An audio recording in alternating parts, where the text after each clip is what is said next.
मैंने नौजवानों से पूछा कि आई लव यू का क्या अर्थ है। एक नौजवान खड़ा हुआ और सीना ठोक कर कहा, अमी तुमा का भालो आशी।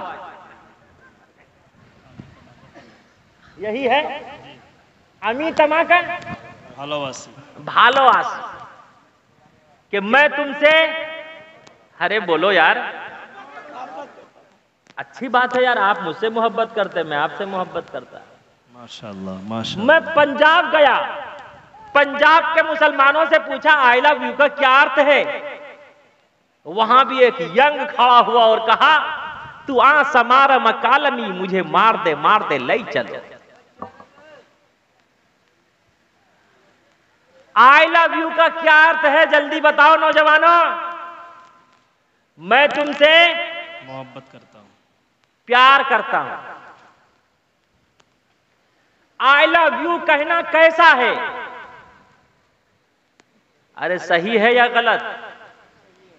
आगे से पीछे तक बोलो।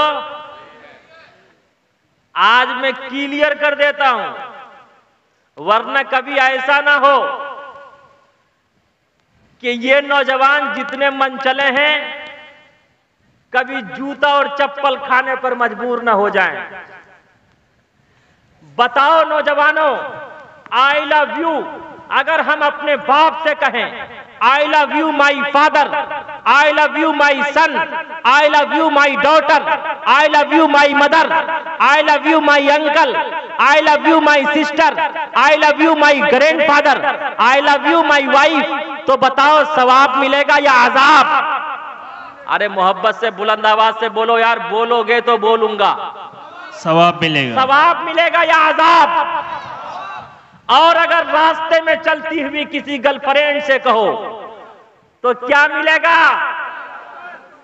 देखिए कह रहे चप्पल। हमारे मीडिया वाले साथी, अल्लाह इन तमाम लोगों पर अमृत की वर्षा फरमावे कि ये अल्हम्दुलिल्लाह अच्छी अच्छी बातें एक दूसरे तक शेयर करते हैं। अल्लाह इनके संघर्ष को, इनकी मेहनत को कबूल फरमावे, आमीन। तो सवाब मिलेगा या अजाब? और अगर रास्ते में चलती हुई किसी गर्लफ्रेंड से कोई कहे आई लव यू तो क्या मिलेगा? मिर्जा गालिब से किसी ने कहा, मिर्जा गालिब से किसी ने क्वेश्चन किया, चप्पल मुजक्कर है या मुअन्नस, चप्पल जेंट्स है या स्त्री? मिर्जा गालिब ने कहा, अगर जोर से लगे तो मुजक्कर है, जेंट्स है, अगर आहिस्ता लगे तो स्त्री है, मुअन्नस है। बल्कि मैं यहीं पर रुककर कहता, ऐ नौजवानों, आपके दिलों पर दस्तक देता हुआ बड़े प्रेम के साथ कहता, ऐ नौजवानों, कभी भी मोहब्बत और प्रेम में आई लव यू कहकर अरे किसी गर्लफ्रेंड को अपनी वाइफ मत बनाना। इसलिए कि मोहब्बत में जो शादी करता है वो हमेशा रोता है। बल्कि इससे भी आगे बढ़कर बताऊं, अरे एक गर्लफ्रेंड ने कहा था आई लव यू बॉयफ्रेंड से, उसका नाम था आयशा नामी खातून, जिसने सबरमती नदी में कूदकर अपनी जान का नजराना पेश किया। आयशा नामी खातून ने कहा था अपने बॉयफ्रेंड से आई लव यू, आंखों आंखों में इशारे हो गए, हम तुम्हारे तुम हमारे हो गए। उसी मोहब्बत और प्यार में रिश्ता हुआ, लेकिन वो रिश्ता निभ नहीं पाया। उसने तड़प तड़प कर सबरमती नदी में कूदकर अपना दम तोड़ दिया। और आपने शबनम और सलीम का किस्सा सुना होगा कि वो शबनम शोला बन गई, सलीम उत्तवा नहीं रहा, बल्कि दोनों के लिए फांसी की सजा तजवीज की जा चुकी है। इसलिए ऐ नौजवानों, जो भी मोहब्बत और प्रेम करता है उसका यह हश्र होता है, और अगर यह हश्र नहीं होगा तो कम से कम उसकी पूरी जिंदगी जहन्नम बन जाती है, उसकी जिंदगी अजीरन हो जाती है। वो तड़प तड़प कर कश्मकश में पूरा जीवन गुजारता है।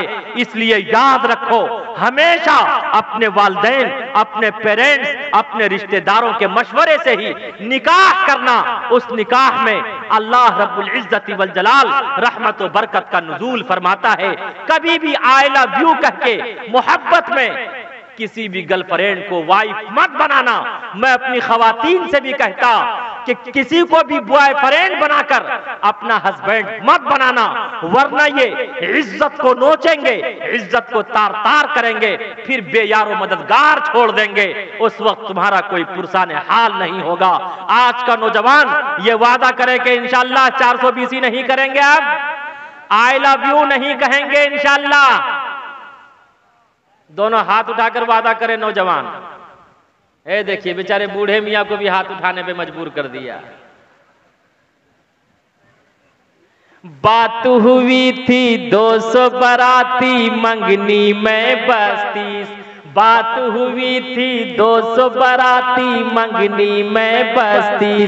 खाने में जब गिनती हुई तो निकले 420। बेदावत के खाते हैं क्यों ये जायद मेहमान। बताओ कैसे बचे ईमान, बताओ कैसे बचे ईमान। तो इंशाअल्लाह आई लव यू कह के कोई नौजवान या कोई खातून आपस में निकाह नहीं करेंगे इंशाअल्लाह। और जितने हमारे बड़े हजरात हैं, मैं इन लोगों से कहता, आप अपनी बच्चियों पर और अपने बच्चों पर निगरानी रखें। इसलिए कि अगर आप अपनी औलाद को मारना चाहते, अपने पुत्र को मारना चाहते, अपनी पुत्री को मारना चाहते, तो बम और बारूद से मारने की जरूरत नहीं है, तीरों तलवार से मारने की जरूरत नहीं है। अरे उसके हाथ में स्क्रीन टच मोबाइल दे दो, वो खुद ब खुद तबाह बर्बाद हो जाएगी। खुदा की कसम, हमारी औलाद, हम और आप मोबाइल से रुक तो नहीं सकते, लेकिन कम से कम अपनी बच्चियों की निगरानी तो कर सकते हैं। अपने बच्चों की निगरानी तो कर सकते हैं कि हमारी बच्चियां किसी बॉयफ्रेंड से बात तो नहीं कर रही है, हमारे बच्चे किसी गर्लफ्रेंड से बात तो नहीं कर रहे हैं। अरे निगरानी तो रख सकते हैं। इंशाअल्लाह जब आप निगरानी रखेंगे तो ये आपकी औलाद, वो बच्ची हो या बच्चे हो, इंशाअल्लाह आई लव यू कह के किसी से मैरिज नहीं करेंगे, निकाह नहीं करेंगे। इंशाअल्लाह रखेंगे निगरानी। दोनों हाथ उठाकर वादा कीजिए इंशाअल्लाह। अल्लाह आप सबके जज्बे को, आप सबके हौसले को कबूल फरमावे और मियां बीवी हमेशा एक दूसरे का सम्मान करेंगे इंशाअल्लाह। किरदार बद पे खुद ही वो गुस्से में आएगी। शौहर दिखाए डंडा वो झाड़ू दिखाएगी। कासिर इसीलिए कोई बरकत नहीं रही। बी फातिमा सी अब कोई औरत नहीं रही। बी फातिमा सी अब कोई औरत नहीं रही। आगे से पीछे तक कह दो यार, सुभान अल्लाह, सुभान अल्लाह।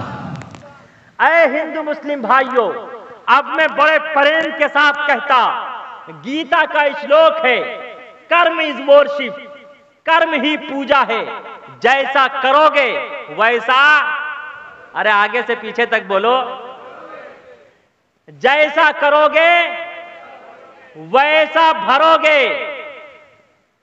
कर्म ही पूजा है, धर्म गलत नहीं होता, मनुष्य का कर्म गलत होता है। आज हाथ में माला है, गले में माला है, लेकिन दिल सरापा काला है। माला फेरत जुग भया, माला फेरत जुग भया, फिरा न मन का फेर। माला फेरत जुग भया, फिरा न मन का फेर। कर का मन का डार दे, मन का फेर, मन का फेर। Islam is inspired by character not by sword. इस्लाम में तलवार की लड़ाई छोटी लड़ाई है, अपने मन के पाप को मारना बड़ी लड़ाई है। कामयाब है वो मनुष्य जो तीरों तलवार, बम और बारूद की लड़ाई को छोड़ दे, अपने मन के पाप को पाक और पवित्र करने की कोशिश करे। इंशाअल्लाह हम सब अपने मन के पाप को पाक और पवित्र करेंगे इंशाअल्लाह।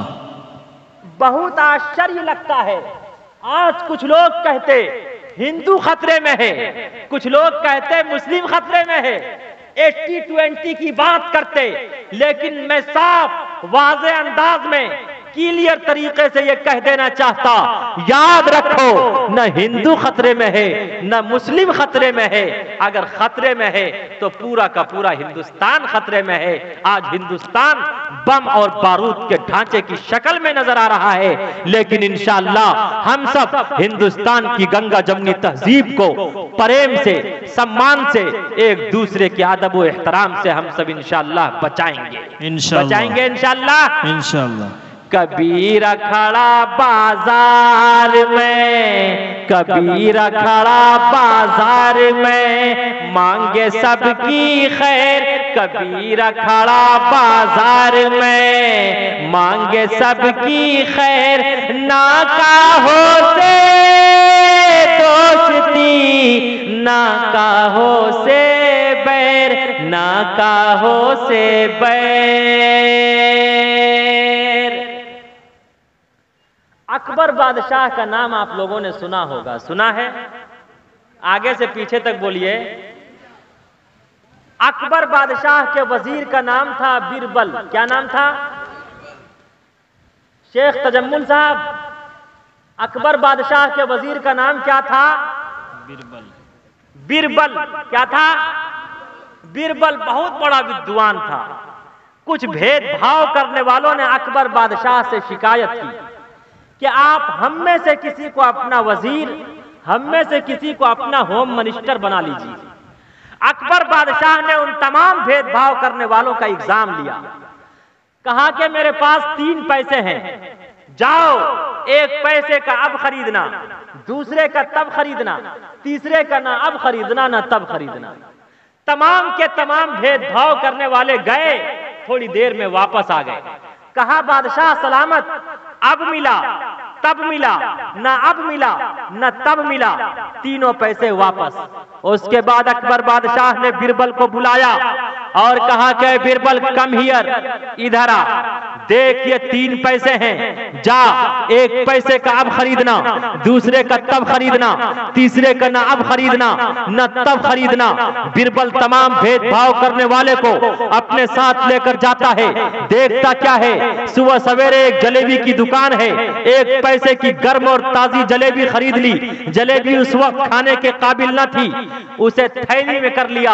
जब चंद कदम और आगे बढ़ा तो देखता क्या है, एक बुढ़िया अपने हाथ में भिक्षा पात्र लेकर ईश्वर और परमात्मा के नाम पर क्वेश्चन कर रही है, ओम भूर्भुवः स्वः तत्सवितुर्वरेण्यं भर्गो देवस्य धीमहि धियो यो नः प्रचोदयात्। वो ईश्वर और परमात्मा के नाम पर क्वेश्चन कर रही है कोई ईश्वर और परमात्मा के नाम पर दान करने वाला? दूसरा पैसा उस बुढ़िया को दान कर दिया। जब चंद कदम और आगे बढ़ा तो देखता क्या है, रक्स और सुरूर की महफिल लगी हुई है। तीसरा पैसा देकर नाच देख लिया। उसके बाद अकबर बादशाह के दरबार में पहुंचा। अकबर बादशाह ने प्रश्न पूछा कि 3 पैसे क्या किए? कहा बादशाह सलामत, 1 पैसे की मैंने जलेबी खरीद ली, जलेबी उस वक्त गर्म थी, खाने के काबिल न थी, अब खाने के काबिल है, 1 पैसे का मैंने ये अब खरीद लिया। कहा दूसरा पैसा? कहा दूसरा पैसा मैंने बुढ़िया को दान कर दिया, जो अब काम नहीं आया, मरूंगा तब काम आएगा। कहा तीसरा पैसा? कहा तीसरे पैसे का मैंने नाच देख लिया, जो न अब काम आया न तब काम आएगा, मरूंगा न तब काम आएगा। फरमाया उसी वक्त कहा अकबर बादशाह ने बीरबल की पेशानी को बोसा दिया, बीरबल के सीने को अपने सीने से मिलाया और कहा कि बीरबल, जब तक मेरा जीवन रहेगा, जब तक मेरी जिंदगी रहेगी, तू मेरा होम मिनिस्टर रहेगा, तू मेरा वजीर रहेगा। खुदा की कसम, एक उस वक्त का भी पीएम था, एक आज का पीएम पतलू है, एक उस वक्त का होम मिनिस्टर था, एक आज का होम मिनिस्टर मोटू है। तब मुझे याद आता, पहले छोटे छोटे बच्चे मोबाइल पर, व्हाट्सएप पर, ट्विटर पर, फेसबुक पर, यूट्यूब पर मोटू और पतलू का तमाशा देखते थे। आज पूरा हिंदुस्तान मोटू और पतलू का तमाशा देख रहा है। अच्छे दिन पाछे गए, अच्छे दिन पाछे गए, हरि से किया ना है। अच्छे दिन पाछे गए, हरि से किया ना है। अब पछताए होत क्या, चिड़िया चुग गई खेत, चिड़िया चुग गई खेत। अच्छे दिन तो नहीं आए, 15 लाख तो नहीं आए, लेकिन खुदा की कसम हम सब अपने कैरेक्टर को, मन के पाप को पाक और पवित्र करेंगे तो इंशाअल्लाह सच्चे दिन आएंगे। जैसा कि दीदी ने कहा था, अच्छे दिन तो नहीं आए लेकिन इंशाअल्लाह सच्चे दिन आएंगे। इंशाअल्लाह सच्चे दिन लाने के लिए तैयार हैं आप लोग? इंशाअल्लाह। दोनों हाथ उठाकर वादा कीजिए। और ऐ मुसलमानों, में यहीं पर रुककर आपके दिल पर दस्तक देता हुआ कहता, हुकूमत आती है जाने के लिए, तिलकल अय्याम नुदाविलुहा बैनन नास, ये शब रोज अल्लाह के तसर्रुफ में है। अल्लाह जब चाहता है इसे फेर देता है, जब चाहता है किसी को अमीर बना देता है, जब चाहता है किसी को गरीब बना देता है, जब चाहता है लाख को खाक कर देता है, जब चाहता है खाक को लाख कर देता है, और जब चाहता है लाख को खाक कर दिया करता, खाक को लाख कर दिया करता। जब चाहता है किसी के हाथ में कासे गदाई देकर भीख मांगने पर मजबूर कर देता है। ये शब रोज अल्लाह के तसर्रुफ में है। अल्लाह जब चाहता है इसे फेर देता है। हालात कैसे भी आए, लेकिन हम सब के ईमान में राई के दाने के बराबर भी ये फर्क नहीं आना चाहिए। हम सब का यकीन अल्लाह की जात पर होना चाहिए, हम सब का ईमान मजबूत होना चाहिए, हम सब का ये यकीन होना चाहिए कि खुदा की कसम अल्लाह के हुक्म, अल्लाह के आदेश के बगैर पेड़ का एक पत्ता भी हिल नहीं सकता। इसलिए ऐ मुसलमानों, हुकूमत किसी की भी हो, लेकिन हमेशा आपका ईमान और यकीन अल्लाह की जात पर हो। इसलिए कि अल्लाह की ताकत और कुव्वत से बढ़ के इस रूए जमीन पर किसी की ताकत और कुव्वत नहीं है। इसलिए कि एक और आया था इस रूए जमीन पर, उसका नाम था फिरौन।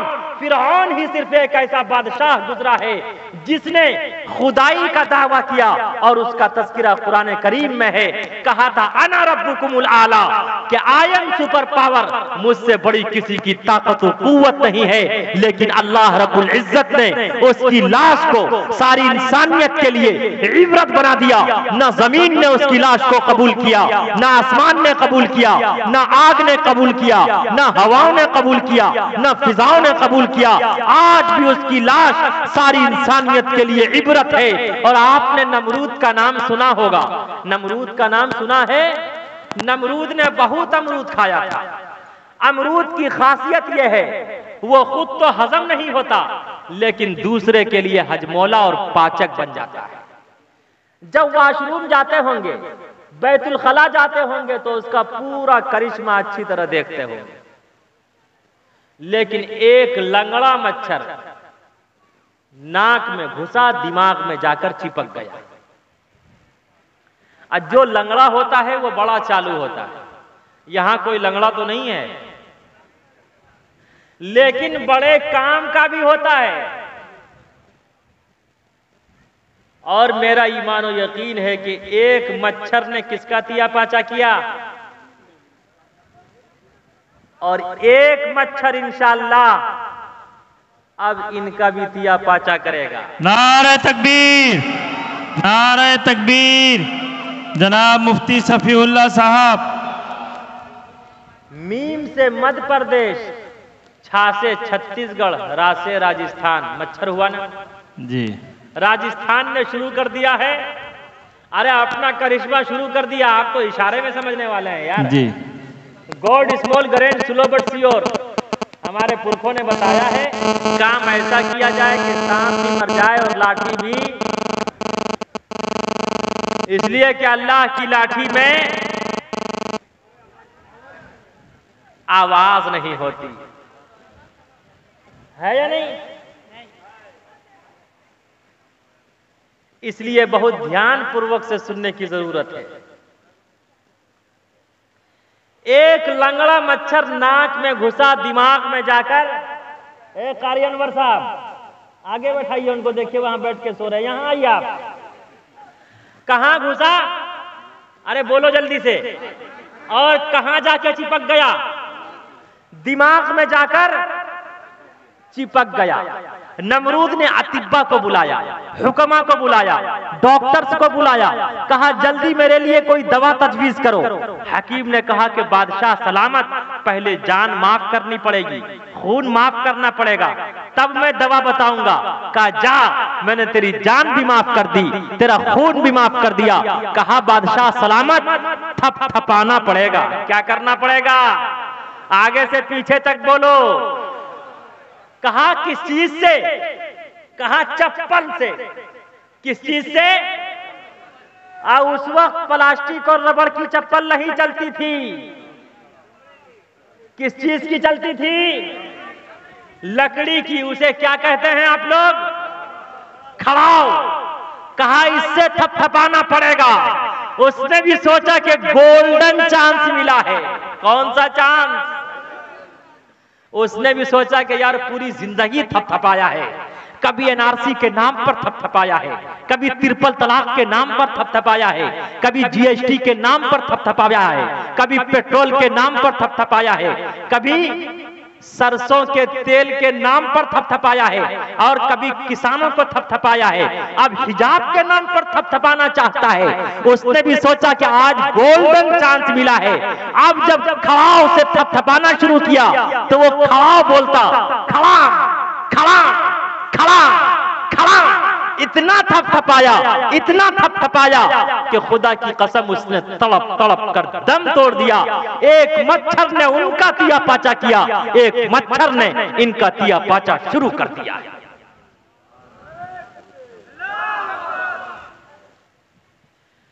फिरौन हामान ने अपना सिक्का खूब जमाया था।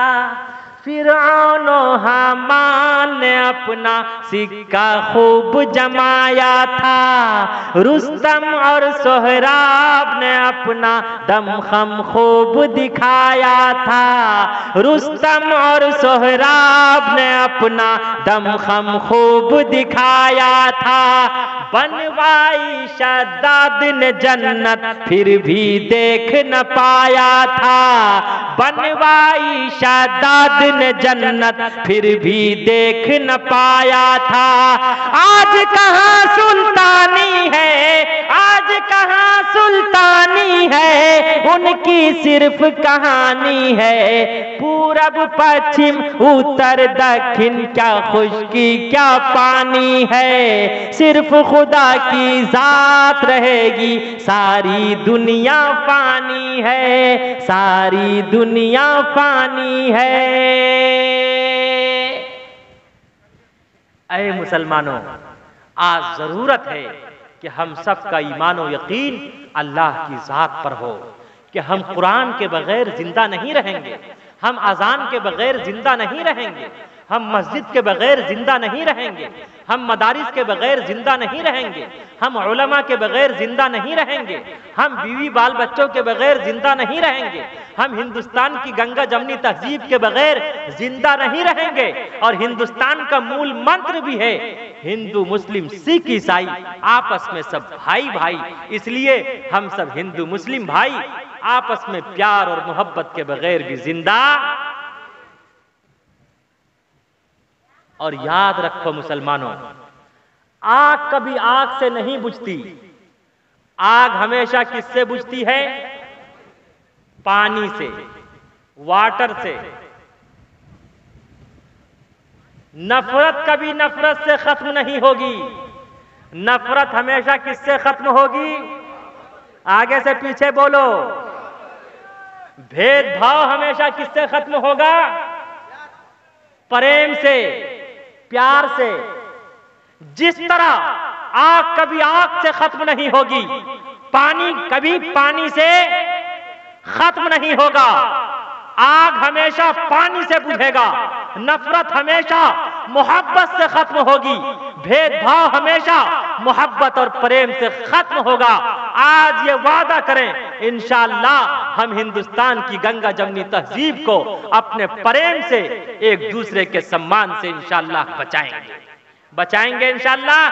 दोनों हाथ उठाकर वादा कीजिए, अल्लाह आप सबके जज्बे को, आप सबकी मोहब्बत को कबूल फरमावे, लेकिन हम सबके ईमान में कभी कोई तजल्जुल नहीं आना चाहिए, हम सबके कुरान पर कोई तजल्जुल नहीं आना चाहिए।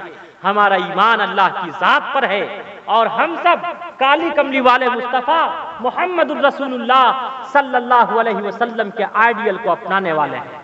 और बहुत ध्यान से सुनने की जरूरत है।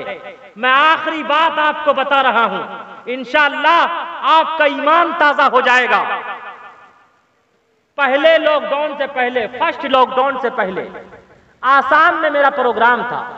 जब मैं स्पीच से फारिग हुआ तो कुछ भेदभाव करने वालों ने, कुछ हिंदू भाई ने, कुछ क्रिश्चियन भाई मेरे पास आए। ये पंखा बंद कर दीजिए, तो ये फैन बंद कर दो। हाँ, या उधर घुमा लीजिए। तो बहुत ध्यान पूर्वक से सुनने की जरूरत है। आप सबका ईमान इंशाअल्लाह ताजा हो जाएगा। सुनने के लिए तैयार हैं? दोनों हाथ उठा के बताइए। है वाह, माशाअल्लाह। तो फर्स्ट लॉकडाउन से पहले आसाम में मेरा प्रोग्राम था। जब मैं स्पीच से फारिग हुआ तो कुछ हिंदू भाई और क्रिश्चियन भाई मेरे करीब आए, आकर कहने लगे कि गुरुजी आपकी सारी बातें मुझे बहुत अच्छी लगी, लेकिन एक बात आपकी मुझे पसंद नहीं आई, मैं उसे स्वीकार नहीं करता। मैंने कहा नो प्रॉब्लम, नो टेंशन, कोई टेंशन नहीं है, कोई दिक्कत नहीं है, लेकिन वो कौन सी बात है आप बताएं। उसने कहा कि आपने कहा ओनली प्रोफेट मुहम्मदुर रसूलुल्लाह की सीरत, सिर्फ काली कमली वाले मुस्तफ़ा सल्लल्लाहु अलैहि वसल्लम की सीरत सारी इंसानियत के लिए आइडियल और नमूना है, मैं इसे स्वीकार नहीं करता।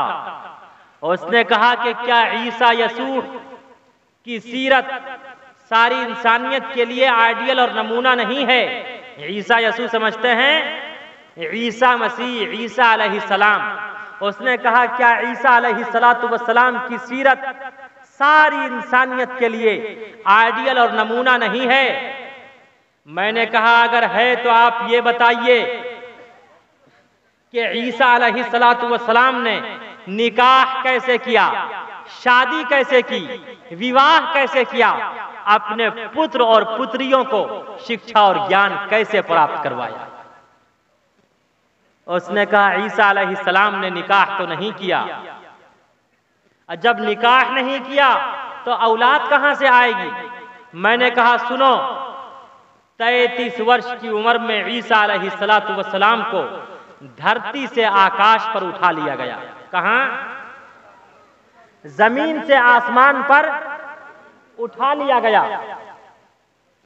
फिर इमाम मेहदी के जमाने में बैतुल मक़दिस की मीनार पर ईसा अलैहिस्सलाम का दोबारा नुज़ूल होगा और ईसा अलैहिस्सलाम उलमाए देवबंद की तलवार से दज्जाल को कत्ल करेंगे और ईसा अलैहिस्सलाम के उस वक्त 2 निकाह होंगे। कितने निकाह होंगे? कारी साहब कितने निकाह होंगे? 2 निकाह होंगे। उनका निकाह पढ़ाने वाला काजी उम्मते मुहम्मदिया का काजी होगा।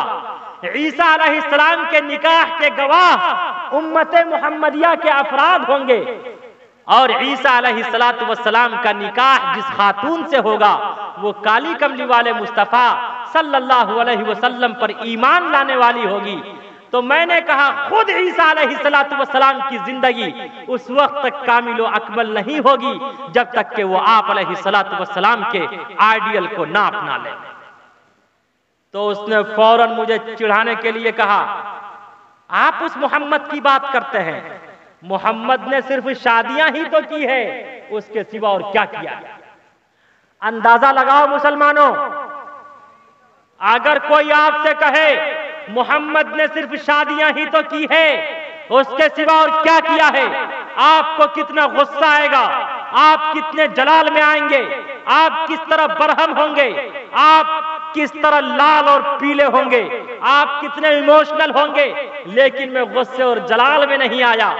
वरना वो ये कहते, जब इन मुल्ला से, मौलवियों से जब किसी क्वेश्चन का उत्तर नहीं बनता तो ये फौरन जज्बाती हो जाते हैं, फौरन जज्बे में आ जाते हैं, फौरन इमोशनल हो जाते हैं। मैंने उनसे कहा कि सुनो, बेशक आप अलैहिस्सलातु वस्सलाम की 12 पत्नियां थी, 11 पत्नियां और एक मारिया किप्तिया नामी बांदी, उसे भी आजाद करके आपने उससे विवाह किया, तो कितनी हो गई?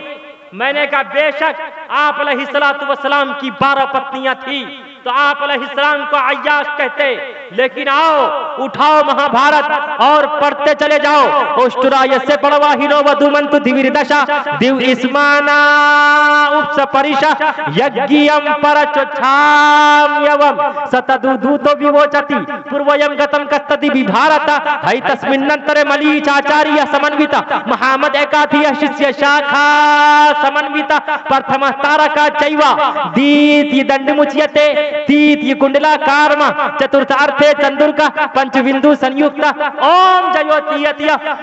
मैंने कहा उठाओ महाभारत और पढ़ते चले जाओ। श्री कृष्ण जी की 16,108 पत्नियां थी, जिनमें से 9 पत्नियों का नाम खुद महाभारत में मौजूद है। पहली पत्नी का नाम राधा था, दूसरी का नाम रुक्मणी था, तीसरी का नाम सत्याभामा था, चौथी का नाम सिर्फ सतिया था, पांचवी का नाम जंबावती था, छठी का नाम भद्रा था, सातवीं का नाम मतरावंदा था, आठवीं का नाम लक्ष्मणा था और नवी का नाम कालंदी था।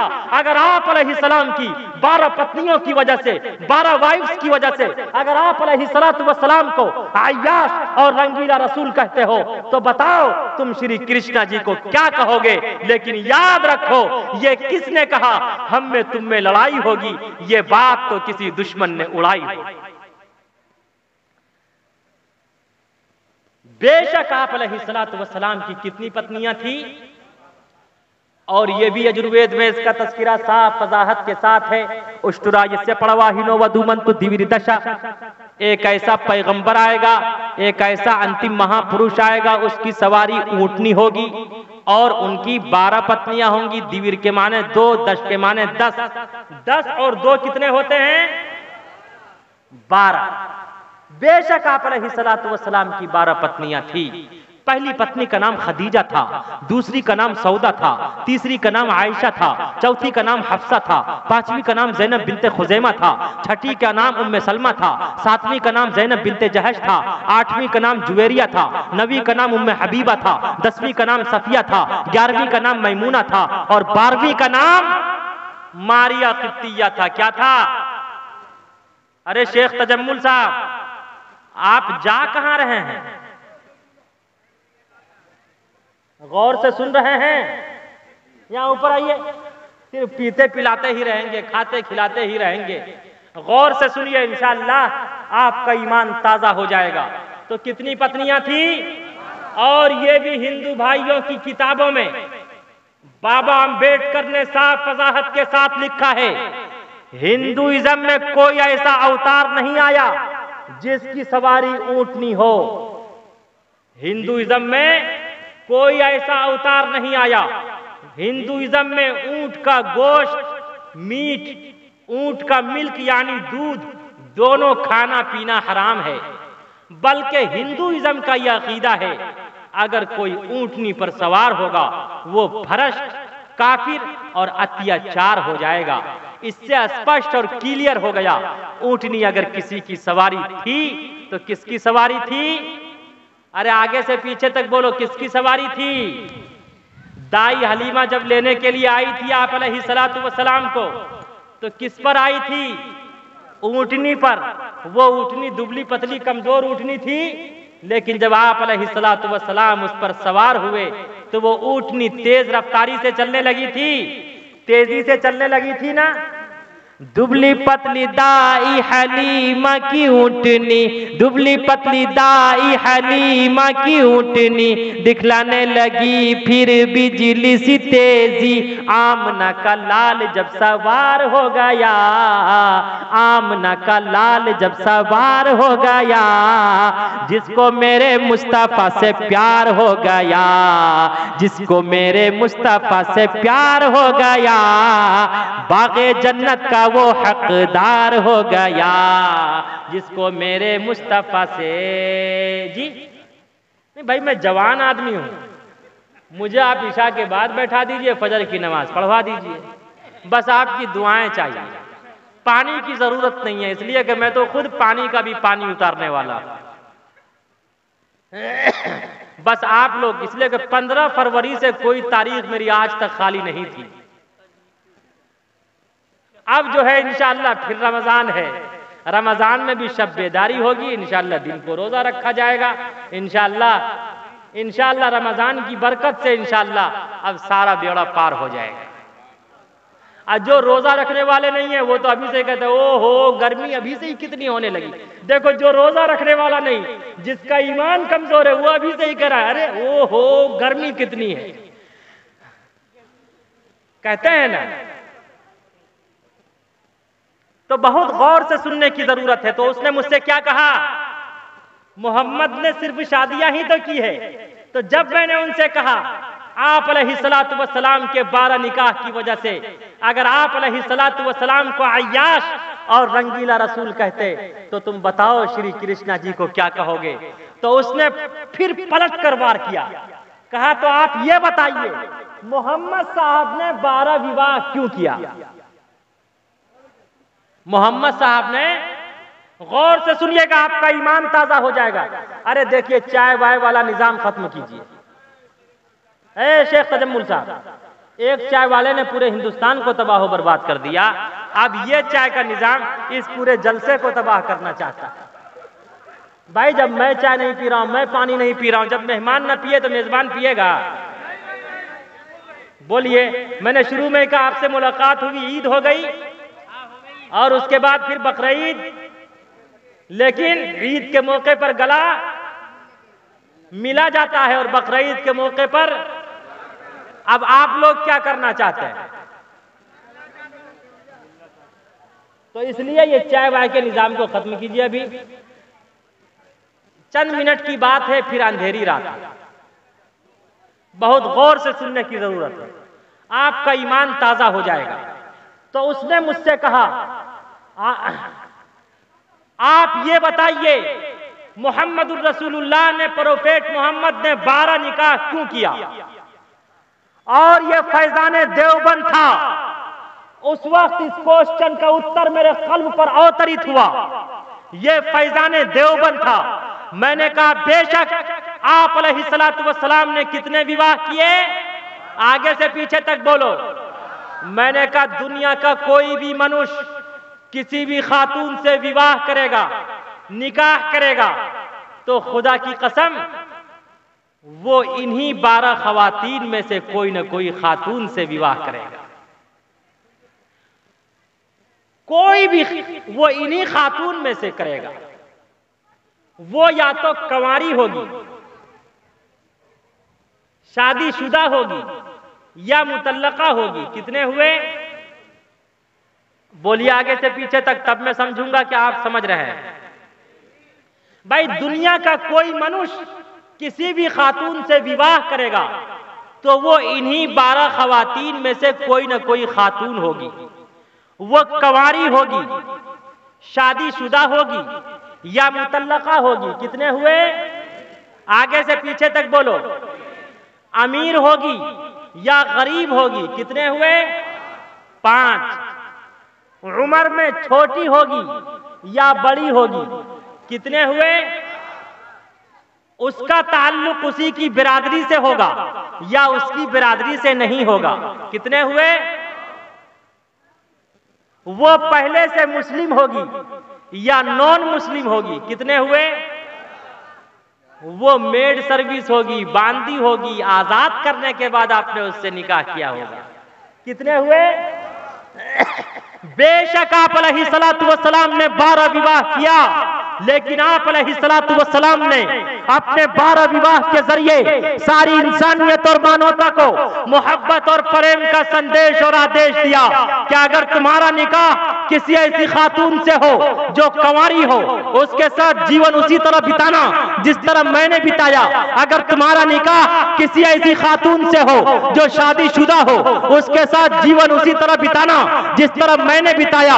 अगर तुम्हारा निकाह किसी ऐसी खातून से हो जो मुतल्लका हो, उसके साथ जीवन उसी तरह बिताना जिस तरह मैंने बिताया। अगर तुम्हारा निकाह किसी ऐसी खातून से हो जो अमीर हो, उसके साथ जीवन उसी तरह बिताना जिस तरह मैंने बिताया। अगर तुम्हारा निकाह किसी ऐसी खातून से हो जो गरीब हो, उसके साथ जीवन उसी तरह बिताना जिस तरह मैंने बिताया। अगर तुम्हारा निकाह किसी ऐसी खातून से हो जो उम्र में बड़ी हो, उसके साथ जीवन उसी तरह बिताना जिस तरह मैंने बिताया।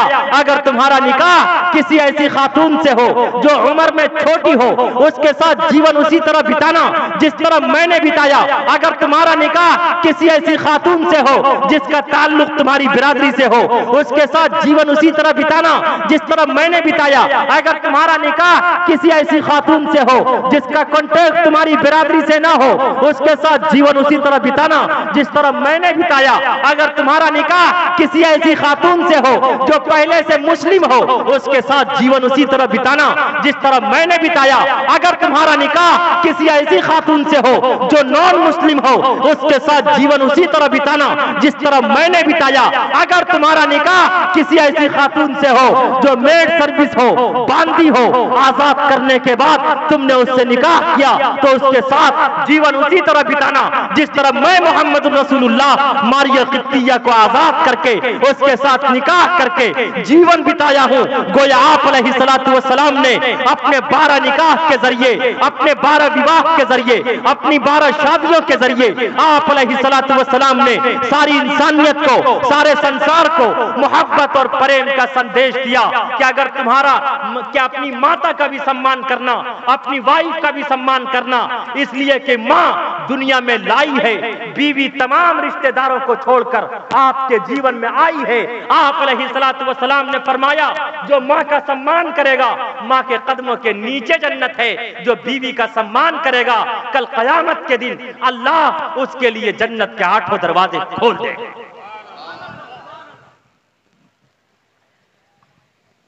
लेकिन आज हमारा हाल यह है, अपना बच्चा रोए तो दिल में दर्द होता, दूसरे का रोए तो सर में दर्द होता। अपनी वाइफ रोए तो सर में दर्द होता, दूसरे की रोए तो दिल में दर्द होता। हाय ईश्वर और परमात्मा, ऐसे दर्द से दर्द और एहसास न हो तो वो अच्छा है। एक वाइफ ने अपने हस्बैंड से बड़े प्रेम से कहा, माय हस्बैंड, मेरे ताजदार, मेरे शौहर और गौहर, आप ये बताइए अगर मैं मर जाऊं तो आप क्या करेंगे? देखिए कितने प्रेम से कहा। क्या कहा? अगर मैं मर जाऊं तो आप क्या करेंगे? शौहर ने कहा मैं पागल हो जाऊंगा। क्या कहा? कारे दूसरा निकाह तो नहीं करेंगे, दूसरी शादी तो नहीं करेंगे, कारे पागल तो कुछ भी कर सकता है। देख लिया, कम नहीं है ये नौजवान, फौरन जज्बे में आते और अपनी वाइफ को 1 2 3 कर दिया करते। याद रखो नौजवानों, बहुत ध्यान पूर्वक से सुनने की जरूरत है। आज जो ट्रिपल तलाक का रोना रो रहे हो, इसमें सिर्फ सरकार कसूरवार नहीं, हम लोग भी अपने दामन को झांक कर देखें। आज का ये नौजवान नशे में आता, अरे नशा करके अपनी वाइफ को तलाक देता और फतवे के लिए आता। मुफ्ती खालिद सैफुल्लाह साहब बोल रहे हैं। मैंने कहा कब मिलेंगे? भाई मैं तो सफर में चल रहा हूं। क्या बात है हजरत? देखिए ना, मैंने नशे में 2 3 बार बोल दिया था। कोई कहता है गुस्से में बोल दिया था। हबे उल्लू का पट्टा, तो मोहब्बत में भी कोई तलाक देता है। कहा नशे में बोल दिया, मैंने कहा नशे में, कहा नशे में बोल दिया, नशे में भी कहीं तलाक होती है हजरत। मैंने उससे कहा सुनो, मेरे मुफ्ती होने से पहले तुम्हारा दिल मुफ्ती है, तुम अपने दिल से फतवा लो और बताओ मुसलमानों। मैंने उससे कहा अरे नशे में तूने अपनी माँ को तलाक नहीं दिया, तूने अपनी बहन को तलाक नहीं दिया, तूने अपनी खाला को तलाक नहीं दिया, तूने अपनी फूफी को तलाक नहीं दिया, तूने अपने रिश्तेदार को तलाक नहीं दिया, तूने अपनी दादी और नानी को तलाक नहीं दिया, और तूने अपनी वाइफ को ही क्यों तलाक दिया? नशे में भी जान रहा है, इतना अक्लमंद है, नशे में भी जान रहा है गोली लगेगी तो इसी को लगेगी, तलाक पड़ेगी तो इसी को पड़ेगी, इसीलिए ना अपनी वाइफ को तलाक दिया है। अरे बोलो, सच्चाई है या नहीं? आपके तरफ तो पता नहीं मुहर्रम खेलते या नहीं खेलते, ताजिया शादी करते या नहीं करते।